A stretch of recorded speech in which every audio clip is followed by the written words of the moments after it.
Sasa sio timu kubwa kama Azam. Pia timu kubwa kama Yanga.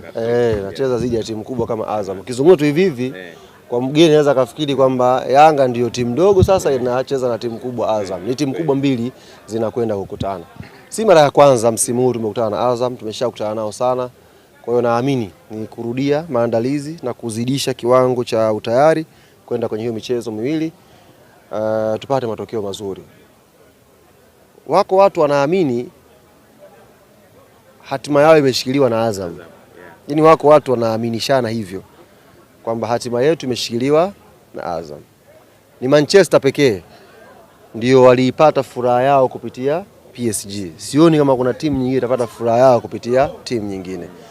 Tulishakubaliana kila mtu ashinde, kusiwe na maneno, kila mtu ajiandae na mechi zake. Na sisi mechi zetu tukishinda zote maana sisi ni mabingwa. Kwa hiyo hatuna muda wa kuwaza itakuwaje kwa watu wengine. Tunafikiria mechi zetu na Mungu atujalie kwa tutapata matokeo mazuri. Wala hatuna wasiwasi. Swala uwanja na mechi yenu na Azam kwa sababu kuna watu calculations zinakuwa nyingi sana. Tuna option nyingi lakini sitaki kuzungumza hizo option tukatengeneza pressure kwa kamati yetu tendaji. Hizo ni mechi critical kidogo kwa maana ya matokeo yake yanaweza kuwa na maamuzi kwenye msimu wetu. Of course kama mechi ya CRDB maana yake ukishapigwa umetoka. Ni bora kwenye ligi unaweza kupigwa ukaendelea kusubiri. Unajua ligi yenyewe kuna kitu mnakichanganya.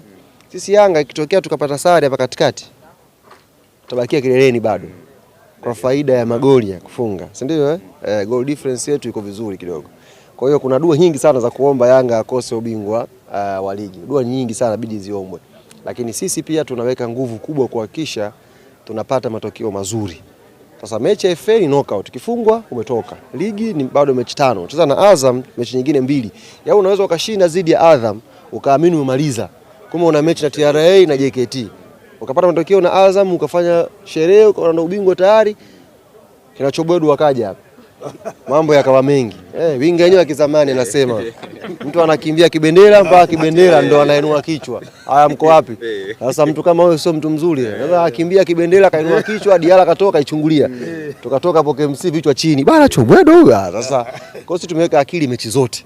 Hiyo Azam ikiwepo na hizo ambazo zinafuatia mbele. Malengo yetu tumalize ligi tukiwa vileleni lakini pia tukaicheze fainali nyingine ya kombe la CRDB.